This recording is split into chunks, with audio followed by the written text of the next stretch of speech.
हम अपने प्राचीन ग्रंथों उपनिषद एवं पुराण आदि का अवलोकन करें तो पाएंगे कि आदिकाल से ही विश्वकर्मा शिल्पी अपने विशिष्ट ज्ञान एवं विज्ञान के कारण ही न मात्र मानवों अपितु देवगणों द्वारा भी पूजित और वंदित है। भगवान विश्वकर्मा के आविष्कार एवं निर्माण कार्यों के संदर्भ में इंद्रपुरी, यमपुरी, वरुणपुरी, कुबेरपुरी, पांडवपुरी, सुदामापुरी, शिवमंडलपुरी आदि का निर्माण इनके द्वारा किया गया है। पुष्पक विमान का निर्माण तथा सभी देवों के भवन और उनके दैनिक उपयोगी होने वाले वस्तुएं भी इनके द्वारा ही बनाया गया है। कर्ण का कुंडल, विष्णु भगवान का सुदर्शन चक्र, शंकर भगवान का त्रिशूल और यमराज का कालदंड इत्यादि वस्तुओं का निर्माण भगवान विश्वकर्मा ने ही किया है। भगवान विश्वकर्मा ने ब्रह्मा जी की उत्पत्ति करके उन्हें प्राणिमात्र का सृजन करने का वरदान दिया और उनके द्वारा 84 लाख योनियों को उत्पन्न किया। श्री विष्णु भगवान की उत्पत्ति कर उन्हें जगत में उत्पन्न सभी प्राणियों की रक्षा और भरण पोषण का कार्य सौंप दिया। प्रजा का ठीक सुचारू रूप से पालन और हुकूमत करने के लिए एक अत्यंत शक्तिशाली तीव्रगामी सुदर्शन चक्र प्रदान किया। बाद में संसार के प्रलय के लिए एक अत्यंत दयालु बाबा भोलेनाथ श्री शंकर भगवान की उत्पत्ति की। उन्हें डमरू, कमंडल, त्रिशूल आदि प्रदान कर उनके ललाट पर प्रलयकारी तीसरा नेत्र भी प्रदान कर उन्हें प्रलय की शक्ति देकर शक्तिशाली बनाया। यथानुसार इनके साथ इनकी देवियां खजाने की अधिपति मां लक्ष्मी, राग रागिनी वाली वीणा वादिनी मां सरस्वती और मां गौरी को देकर देवों को सुशोभित किया। हमारे धर्मशास्त्रों और ग्रंथों में विश्वकर्मा के 5 स्वरूपों और अवतारों का वर्णन प्राप्त होता है। विराट विश्वकर्मा, सृष्टि के रचेता, धर्मवंशी विश्वकर्मा, महान शिल्प विज्ञान विधाता, प्रभात पुत्र अंगिरा वंशी विश्वकर्मा, आदि विज्ञान विधाता, वसुपुत्र सुधनवा विश्वकर्मा, महान शिल्पाचार्य विज्ञान जन्मदाता, आर्षि अथवी के पात्र भृंगुवंशी विश्वकर्मा, उत्कृष्ट शिल्प विज्ञानाचार्य, शुक्राचार्य के पौत्र, देवगुरु बृहस्पति की भगिनी भुवना के पुत्र, भौवन विश्वकर्मा की वंश परंपरा अत्यंत वृद्ध है। सृष्टि के वृद्धि करने हेतु भगवान पंचमुख विश्वकर्मा के सघोजात नाम वाले पूर्व मुख से सामना, दूसरे वामदेव नामक दक्षिण मुख से सनातन, अघोर नामक पश्चिम मुख से अहिनमून, चौथे तत्पुरुष नाम वाले उत्तर मुख से प्रत्न और पांचवें ईशान नामक मध्य भाग वाले मुख से सुपर्णा की उत्पत्ति शास्त्रों में वर्णित है। इन्हीं सानग, सनातन, अहमन, प्रत्न और सुपर्ण नामक 5 गोत्र प्रवर्तक ऋषियों से प्रत्येक के 25-25 संतानें उत्पन्न हुई, जिससे विशाल विश्वकर्मा समाज का विस्तार हुआ है।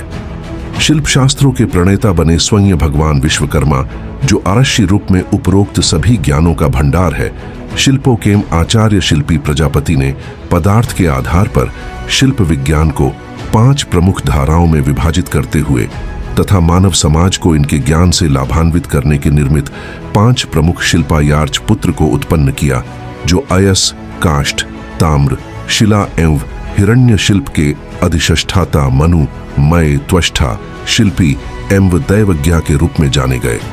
ये सभी आर्षवेदों में पारंगत थे। कंद पुराण के नागर खंड में भगवान विश्वकर्मा के वशंजों की चर्चा की गई है। ब्रह्म स्वरूप विराट श्री विश्वकर्मा पंचमुख है। उनके 5 मुख है, जो पूर्व, पश्चिम, उत्तर, दक्षिण और अर्षियों को मंत्रों द्वारा उत्पन्न किए हैं। उनके नाम है मनु, मय, त्वष्टा, शिल्पी और देवज्ञ। अर्षि मनु विश्वकर्मा ये सांग गोत्र के कहे जाते हैं। ये लोहे के कर्म के उद्गाता है। इनके वशंज लोहकार के रूप में जाने जाते हैं। सनातन ऋषिमय ये सनातन गोत्र के कहे जाते हैं। ये बढ़ई के कर्म के उद्गाता है। इनके वंशज काष्ठकार के रूप में जाने जाते हैं। अहभून अर्षि त्वष्टा इनका दूसरा नाम त्वष्टा है, जिनका गोत्र अहम्भन है। इनके वंशज ताम्रक के रूप में जाने जाते हैं। प्रयत्न ऋषि शिल्पी इनका दूसरा नाम शिल्पी है, जिनका गोत्र प्रयत्न है। इनके वशंज शिल्पकला के अधिष्ठाता है और इनके वंशज संगतराश भी कहलाते हैं। इन्हें मूर्तिकार भी कहते हैं। देवज्ञ ऋषि इनका गोत्र है सुरपण। इनके वशंज स्वर्णकार के रूप में जाने जाते हैं। ये रजत स्वर्ण धातु के शिल्प कर्म करते हैं।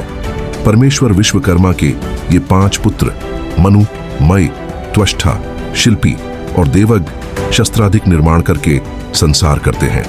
लोकहित के लिए अनेकानेक पदार्थ को उत्पन्न करते वाले तथा घर, मंदिर एवं भवन, मूर्तियां आदि को बनाने वाले तथा अलंकारों की रचना करने वाले हैं। इनकी सारी रचनाएं लोकहित कारिणी हैं।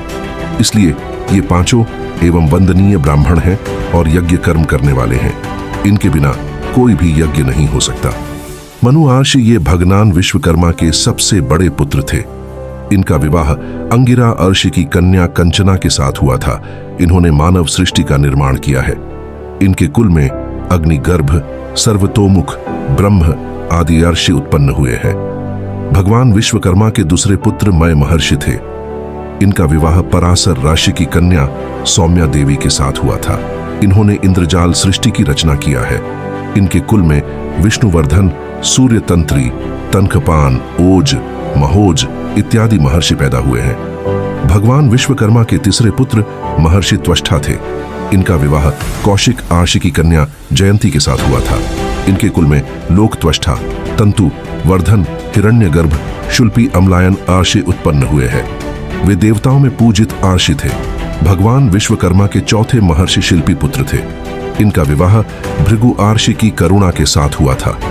इनके कुल में वृद्धि, ध्रुण, हरितावश्व, मेधवाह, नल, वस्तोष्यति, शवमुन्यु आदि अर्षि हुए हैं। इनकी कलाओं का वर्णन मानव जाति क्या देवगण भी नहीं कर पाए हैं। भगवान विश्वकर्मा के पांचवें पुत्र महर्षि दैवज्ञ थे। इनका विवाह जैमिनी आर्षि की कन्या चंद्रदिका के साथ हुआ था। इनके कुल में सहस्त्रातु, हिरण्यम, सूर्य गोविंद, लोकबांधव, अर्कशली इत्यादि आर्षि हुए। इन पांच पुत्रों के अपनी छीनी हथौड़ी और अपनी उंगलियों से निर्मित कलाएं दर्शकों को चकित कर देती है। उन्होंने अपने वशंजों को कार्य सौंपकर अपनी कलाओं को सारे संसार में फैलाया और आदि युग से आजलक अपने अपने कार्य को संभालते चले आ रहे हैं। विश्वकर्मा वैदिक देवता के रूप में मान्य है, किंतु उनका पौराणिक स्वरूप अलग प्रतीत होता है। आरंभिक काल से ही विश्वकर्मा के प्रति सम्मान का भाव रहा है। उनको गृहस्थ जैसी संस्था के लिए आवश्यक सुविधाओं का निर्माता और प्रवर्तक कहा माना गया है। वह सृष्टि के प्रथम सूत्रधार कहे गए हैं। देवो सौ सूत्रधार, जगद अखिल हित, ध्यायते सर्वसत्वय। वास्तु के 18 उपदेष्टाओं में विश्वकर्मा को प्रमुख माना गया है। उत्तर ही नहीं, दक्षिण भारत में भी, जहां मय के ग्रंथों की स्वीकृति रही है, विश्वकर्मा के मतों को सहज रूप में लोक मान्यता प्राप्त है। वराहमिहिर ने भी कई स्थानों पर विश्वकर्मा के मतों को उद्धृत किया है।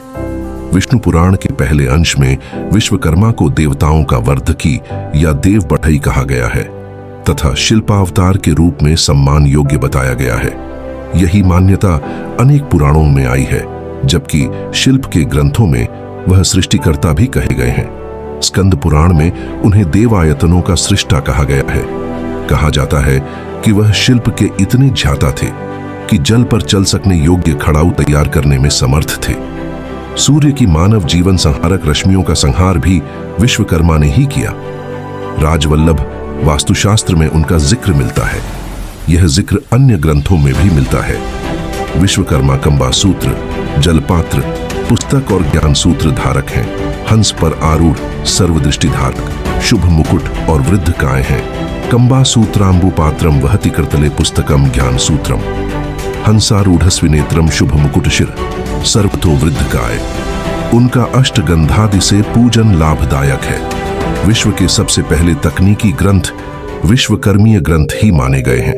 विश्वकर्मीयम ग्रंथ इनमें बहुत प्राचीन माना गया है, जिसमें न केवल वास्तुविद्या बल्कि रथादि वाहन व रत्नों पर विमर्श है। विश्वकर्मा प्रकाश, जिसे वास्तुतंत्र भी कहा गया है, विश्वकर्मा के मतों का जीवंत ग्रंथ है। इसमें मानव और देव वास्तु विद्या को गणित के कई सूत्रों के साथ बताया गया है। ये सब प्रामाणिक और प्रासंगिक है। मेवाड़ में लिखे गए अपराजित पृच्छा में अपराजित के प्रश्नों पर विश्वकर्मा द्वारा दिए उत्तर लगभग 7,500 श्लोकों में दिए गए हैं। संयोग से यह ग्रंथ 229 सूत्रों तक ही मिल पाया है। इस ग्रंथ से यह भी पता चलता है कि विश्वकर्मा ने अपने 3 अन्य पुत्रों जय, विजय और सिद्धार्थ को भी ज्ञान दिया।